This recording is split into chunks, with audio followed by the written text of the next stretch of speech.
Dear BBA students, good morning to all. I hope তোমরা সবাই ভালো আছো। প্রিন্সিপালস অফ ফিনান্সের একটি গুরুত্বপূর্ণ চ্যাপ্টার হলো ক্যাপিটাল বাজেটিং। একজন বিবিএ স্টুডেন্টকে এই চ্যাপ্টারটি অবশ্যই ভালোভাবে পড়তে হবে, কারণ একজন ম্যানেজার কিভাবে তার ক্যাপিটালকে বাজেট করবে, দ্যাট মিন্স কোথায় খরচ করবে, কোন প্রজেক্টে বিনিয়োগ করবে এবং কত সময়ের মধ্যে সেই বিনিয়োগ উঠে আসবে, এটা জানতে হলে ক্যাপিটাল বাজেটিং শিখতে হবে। আমরা আজকের ক্লাসে ক্যাপিটাল বাজেটিং নিয়ে আলোচনা করব। আশা করি তোমরা আমার সাথেই থাকবে।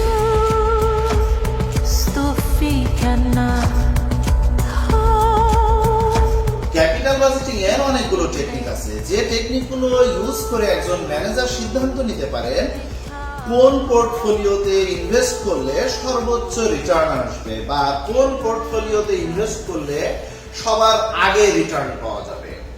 এই টেকনিকগুলোকে প্রধানত দুই ভাগে ভাগ করা যায়। একটি হলো নন ডিসকাউন্টেড টেকনিক আর একটি হলো ডিসকাউন্টেড টেকনিক। এই নন ডিসকাউন্টেড টেকনিক দুটি হলো পেব্যাক পিরিয়ড এবং এভারেজ রেট অফ রিটার্ন, এবং ডিসকাউন্টেড টেকনিক হলো নিট প্রেজেন্ট ভ্যালু এবং ইন্টারনাল রেট অফ রিটার্ন। আজকের ক্লাসে আমরা নন ডিসকাউন্টেড টেকনিকের পেব্যাক পিরিয়ড নিয়ে কথা বলবো। In a nutshell, payback period হলো সেই পদ্ধতি যার মাধ্যমে একজন ম্যানেজার যে বিনিয়োগ করবে সেই বিনিয়োগটা কত সময়ের মধ্যে উঠে আসবে সেটাকে বলা হচ্ছে পেব্যাক পিরিয়ড। পেব্যাক ব্যাখ্যায় বলা হয়েছে যে বিনিয়োগ করা হয় বর্তমান সময়ে, কিন্তু প্রতিদান পাওয়া যায় ভবিষ্যতে।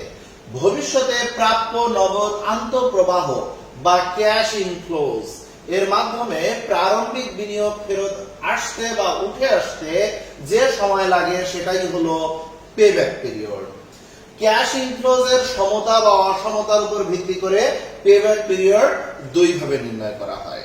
তাহলে আমরা দেখলাম পেব্যাক পিরিয়ড বা পিবিপি, এটা হলো আমি যদি বিনিয়োগ করি ওই বিনিয়োগটা কত সময়ে উঠে আসবে এই সময়টাকে নির্দেশ করছে। আর এই পেব্যাক পিরিয়ড দুই ভাবে নির্ণয় করা যায়, ক্যাশ ইনফ্লোজ এর সমতা বা অসমতার উপর ডিপেন্ড করে। ক্যাশ ইনফ্লোজ কি? আমি যে বিনিয়োগ করব সেই বিনিয়োগের ফলে প্রতি বছর যে টাকাটা রিটার্ন আসবে সেটাকে বলা হচ্ছে ক্যাশ ইনফ্লোজ বা নগদ আন্তঃপ্রবাহ। আমি যদি কোনো প্রতিষ্ঠানে বিনিয়োগ করি 1 লক্ষ টাকা, বা আমি যদি কোনো ব্যাংকে বিনিয়োগ করি 1 লক্ষ টাকা, বা আমি যদি অন্য কোনো পোর্টফোলিওতে বিনিয়োগ করি 1 লক্ষ টাকা, সেখান থেকে আমার প্রতি বছর যদি 10,000 টাকা করে আসে, তাহলে ওই 10,000 টাকাটা হলো ক্যাশ ইনফ্লোজ। আর ক্যাশ আউটফ্লোজ হলো আমার প্রতিষ্ঠান থেকে যেটা আউট হয়ে গেছে, দ্যাট মিন্স আমি যে বিনিয়োগটা করেছি এটাকে বলা হচ্ছে ক্যাশ আউটফ্লোজ। এখন আমরা দেখব পেব্যাক পিরিয়ড দুই ভাবে নির্ণয় করা যায় সেই দুটি পদ্ধতি। যদি ক্যাশ ইনফ্লোজ সমপরিমাণ হয়, অর্থাৎ আমি কোথাও বিনিয়োগ করেছি 1 লক্ষ টাকা, প্রত্যেক বছর সেখান থেকে 10,000 টাকা করে আমি রিটার্ন পাচ্ছি, ওই 10,000 টাকা হলো ক্যাশ ইনফ্লোজ। তাহলে ওই ক্যাশ ইনফ্লোজ যদি প্রত্যেক বছর সমান পরিমাণ হয়, তাহলে আমরা প্রারম্ভিক বিনিয়োগের পরিমাণকে বার্ষিক নগদ আন্তঃপ্রবাহ দিয়ে ভাগ করলে পিবিপি পাবো।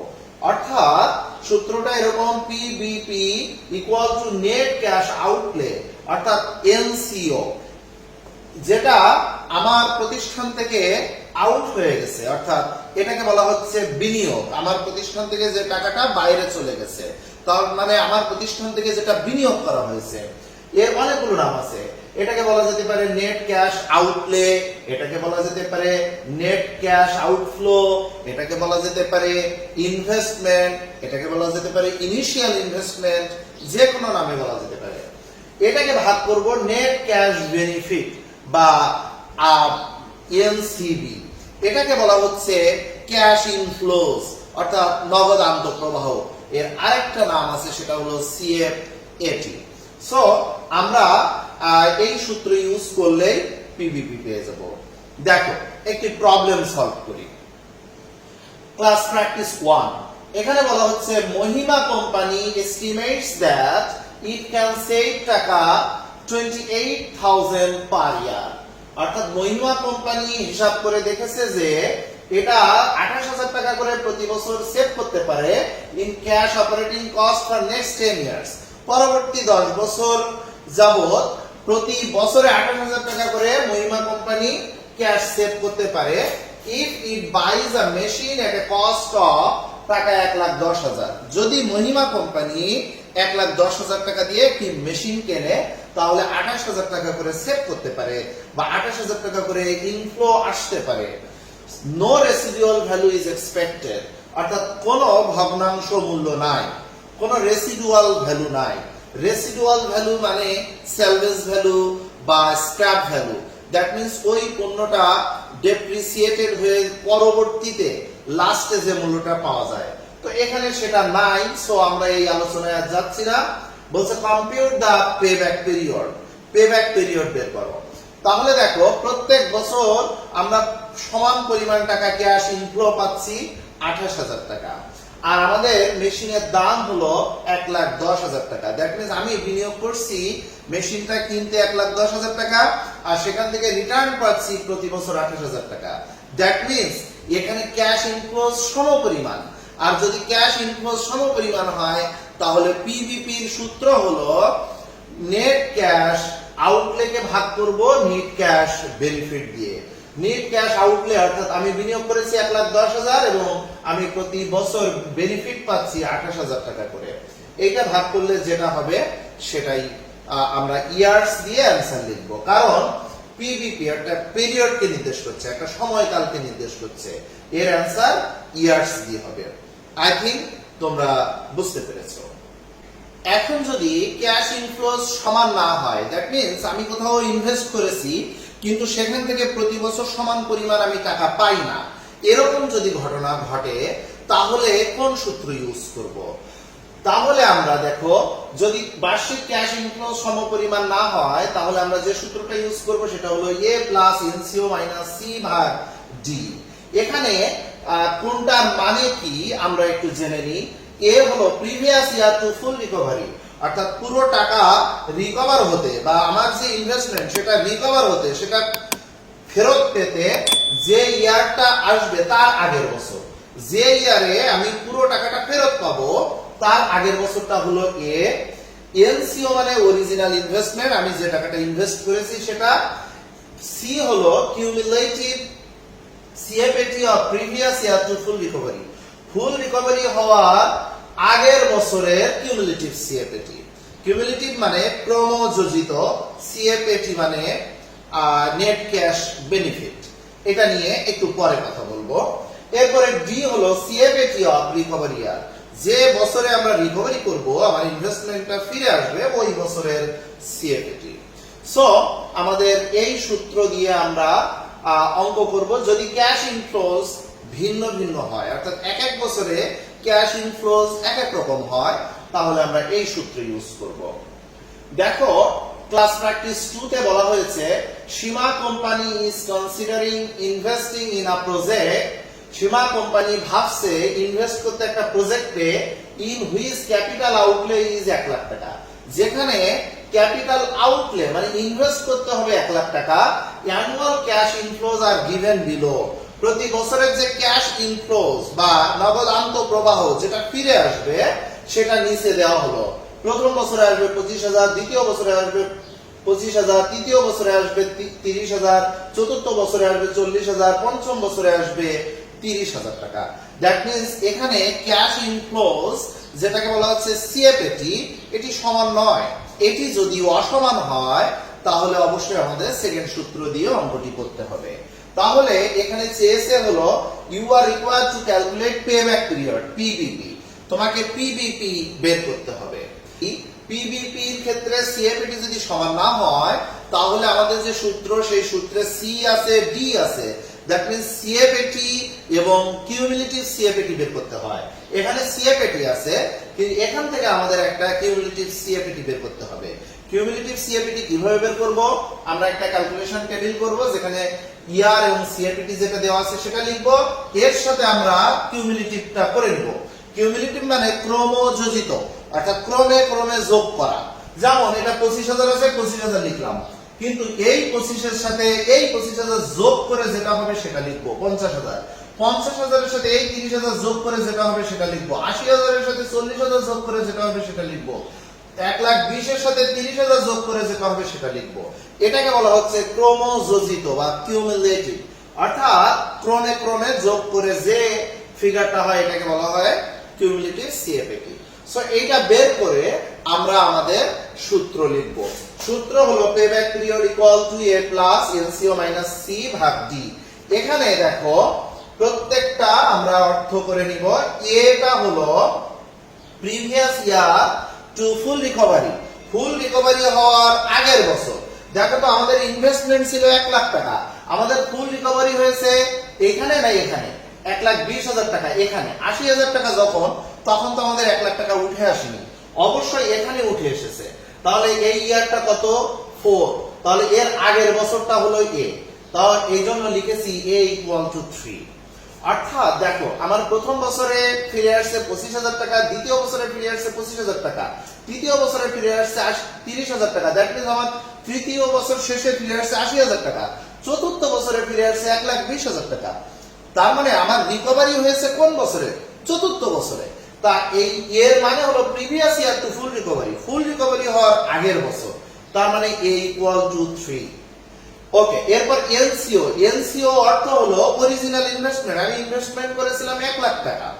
এরপরে সি মানে cumulative CFAT of previous year to full recovery, full recovery হওয়ার আগের বছরের কিউমুলেটিভ সিএফএটি। তো এটা হলো কিউমুলেটিভ সিএফএটি, ফুল রিকভারি হয়েছে এই বছর, এর আগের বছরে কিউমুলেটিভ সিএফএটি কত? 80,000 টাকা। এজন্য সি ইকুয়াল টু লিখেছি 80,000 টাকা। এরপরে সিএফএটি অফ রিকভারি ইয়ার হলো ডি, ডি হলো CFAT of recovery year, recovery year হয়েছে কত? এইটা হলো রিকভারি ইয়ার, যে ইয়ারে আমার পুরো টাকাটা উঠে আসছে, 1 লাখ টাকা উঠে আসছে। তাহলে এই ইয়ারের সিএফএটি এটা 40,000, এটা হলো সিএফএটি। তাহলে এটা হলো ডি এর মান 40,000। এখন এই মানগুলো যদি আমি এখানে বসিয়ে দিই, বসিয়ে দিলে আমার অ্যানসার চলে আসবে P equal to 3.50 years. I think তোমরা সবাই বুঝেছো। এবার আমরা ক্লাস প্র্যাকটিস 3 সলভ করব। ক্লাস প্র্যাকটিস 3 তে বলা হয়েছে Arab company is considering investing in a project in which capital outlay is টাকা 1 লাখ। আরাব কোম্পানি ভাবছে ইনভেস্ট করতে একটা প্রজেক্টে যেখানে ক্যাপিটাল আউটলে বা ইনভেস্টমেন্ট হলো 1 লাখ টাকা। Depreciation should be charged at 10% per year, tax rate is 40%. এরপরে দেখো একটা ইয়ার সিএফবিটি দেওয়া আছে, প্রথম বছরে 50, দ্বিতীয় বছরে 50, এভাবে সিএফবিটি দেওয়া আছে। আমাদের গত কোশ্চেনে অর্থাৎ ক্লাস প্র্যাকটিস 2 তে আমাদের এই যে ডেপ্রিসিয়েশন ছিল না, ট্যাক্স রেট ছিল না, আর এখানে ছিল সিএফএটি। দেখো তোমরা, আমি একটু চিত্র দেখাই। ক্লাস প্র্যাকটিস 2 তে দেখো এখানে কোনো ডেপ্রিসিয়েশন নাই, কোনো ট্যাক্স রেট নাই, এবং এখানে সিএফএটি দেওয়া আছে। কারণ আমাদের সূত্রে আমরা জানি সিএফএটি দরকার হয়, আর দরকার হয় কিউমুলেটিভ সিএফএটি। সো আমাদের সিএফএটি বের করতেই হবে পিভিপি বের করার জন্য। কিন্তু এই অঙ্কে দেওয়া আছে সিএফবিটি, তাহলে আমরা কি করব? আমাদের চেয়েছে পেব্যাক পিরিয়ড বা পিবিপি বের করতে। তাহলে আমাদের সিএফবিটি থেকে অবশ্যই সিএফএটি বের করার নিয়ম শিখতে হবে, এবং সেই নিয়মে সিএফবিটি থেকে সিএফএটি বের করার পরে কিউমুলেটিভ করতে হবে। ক্লাস প্র্যাকটিস 2 তে সেটা করেছিলাম। দেখো সিএফএটি দেওয়া ছিল, সেটাকে কিউমুলেটিভ করেছিলাম, আর কিউমুলেটিভ না করলে আমরা সি এবং ডি এর মান পাবো না, না পেলে আমাদের অঙ্ক হবে না। সো আমাদের অবশ্যই সিএফবিটি থেকে সিএফএটি তে যাওয়ার শর্ট শিখতে হবে। দেখো আমরা ক্যালকুলেশন অফ কিউমুলেটিভ সিএফএটি বের করার শর্ট এখানে দেখাচ্ছি।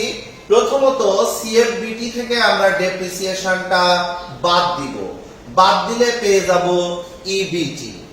ইবিটি মানে আর্নিং বিফোর ট্যাক্স। এখন ডেপ্রিসিয়েশনটা কোথায় পাবো? আমাদের ডেপ্রিসিয়েশনটা বের করে নিতে হবে। আমাদের এই অঙ্কে ডেপ্রিসিয়েশন হলো 10% বলে দিয়েছে। দ্যাট মিন্স আমরা কস্টের সাথে 10% গুণ করে আমরা ডেপ্রিসিয়েশন 10,000 টাকা বের করে নিব এই সব করার আগে, করে তারপরে আমরা এই ডেপ্রিসিয়েশনটা এখানে বসাবো। সব সময় যে এইভাবে পার্সেন্টেজ দেওয়া থাকবে এমন নয়। আমরা স্ট্রেট লাইন মেথডেও ডেপ্রিসিয়েশন বের করতে পারি। নিয়ম হলো কস্ট মাইনাস স্যালভেজ ভ্যালু ভাগ ইউজফুল লাইফ, এভাবেও বের করতে পারি। তো এখানে যেহেতু পার্সেন্টেজ দিয়েছে, আমরা পার্সেন্টেজ দিয়ে ইনভেস্টমেন্টের উপরে প্রয়োগ করেছি, তারপর ডেপ্রিসিয়েশন বের করে এখানে বসিয়েছি। এই ডেপ্রিসিয়েশনটা বাদ দিব আমরা সিএফবিটি থেকে। বাদ দিলে আমরা পেয়ে যাব ইবিটি। ইবিটি মানে হলো আর্নিং বিফোর ট্যাক্স। এরপরে আমরা ট্যাক্স ক্যালকুলেশন করব। আমরা সব সময় ট্যাক্স অ্যাপ্লাই করব ইবিটির উপরে। ইবিটির উপরে 40% ক্যালকুলেট করে আমরা 16,000 টাকা পেয়েছি। প্রত্যেকটার উপরে 40% করে আমরা ট্যাক্সের টাকাটা পেয়েছি। এরপরে আমরা ইবিটি থেকে ট্যাক্স বাদ দিব। বাদ দিলে পেয়ে যাব ইএটি। এই ইএটি পাওয়ার পরে ইএটির সাথে যোগ করব আমরা ডেপ্রিসিয়েশন। যোগ করলে আমরা পেয়ে যাব সিএফএটি। এই সিএফএটি পাওয়ার পরে তারপর আমরা এটাকে ক্রমযোজন করব, অর্থাৎ এটা দিব, তারপরে এটার সাথে এটা যোগ, এটার সাথে এটা যোগ, এটার সাথে এটা যোগ, এইভাবে আমরা ক্রমযোজিত করে ফেলবো, কিউমুলেটিভ করব। তাহলে আমি যদি সংক্ষেপে বলি, সিএফবিটি থেকে সিএফএটি তে কিভাবে যাব? সিএফবিটি থেকে আমরা ডেপ্রিসিয়েশন বাদ দিব, বাদ দিয়ে পাবো ইবিটি। ইবিটির উপর ট্যাক্স ক্যালকুলেশন করে সেই ট্যাক্স বাদ দিয়ে পাবো ইএটি। ইএটির সাথে আবার ডেপ্রিসিয়েশন যোগ করে পেয়ে যাব সিএফএটি। সেই সিএফএটি কে আমরা কিউমুলেটিভ করব। করার পরে এবার আমরা সূত্র লিখব। সূত্রের মধ্যে আমাদের এটা কোনটা? এবছর ফুল রিকভারি হয়েছে তার আগের বছর। দেখো আমাদের ফুল রিকভারি হয়েছে এই বছর 1,24,000, কারণ তার আগের বছর 96,000 টাকা। সো আমাদের 1 লাখ টাকা উঠেনি, আমাদের 1 লাখ টাকা উঠেছে এই বছর। এই বছর কত? 4, তাহলে এর আগের বছরটা হলো এ। সো আমাদের এখানে এ ইকুয়াল টু 3। তারপরে হলো এনসিও, আমাদের ইনভেস্টমেন্ট হলো 1 লাখ টাকা। এরপরে হলো সি, সি হলো কিউমুলেটিভ সিএফএটি। এই cumulative CFAT of previous year to full recovery, full recovery হওয়ার আগের বছরের কিউমুলেটিভ সিএফএটি 96,000 টাকা। এবং তারপরে ডি হলো CFAT of recovery year, recovery ইয়ারের সিএফএটি 28,000 টাকা। এই মানগুলো আমরা এখানে বসিয়ে দিলে যে অ্যানসারটা আসবে সেটাই হলো পিবিপি। আই থিংক তোমরা ভালোভাবে বুঝতে পেরেছো। এই ছিল আজকের ক্লাস। আশা করি তোমরা এইভাবে প্র্যাকটিস করলে পিবিপির কোনো অঙ্কই আটকাবে না। সবাই ভালো থেকো, সবার জন্য অনেক অনেক শুভকামনা।